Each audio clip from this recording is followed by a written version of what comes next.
it's just quite the bomb to drop on us, emotionally speaking.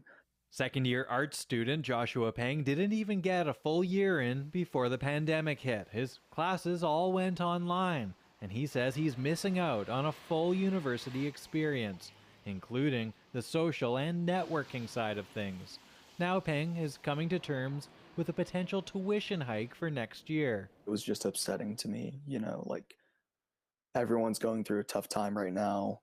And as far as as far as I know, everybody's kind of still paying the same amount of money that they would pay in a normal year.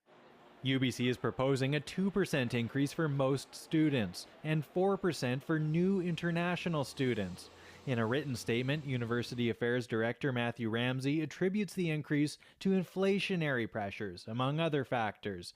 He says the proposed increase is expected to bring in an extra $19 million, which will go toward areas impacted by COVID-19.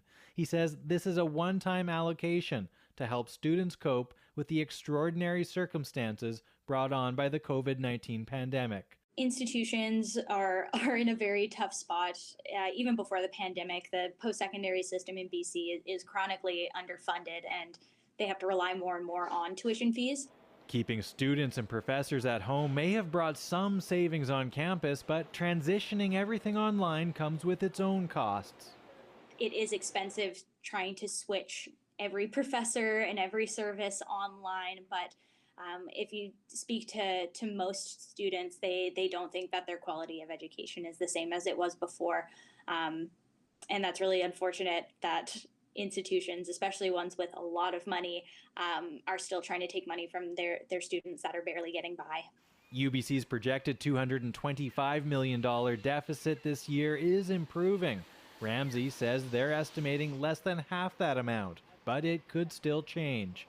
For Peng, the news that his education will likely cost more next year just comes at a bad time. Yeah, it's just not a great time for a lot of people right now, I think. Rafferty Baker, CBC News, Vancouver.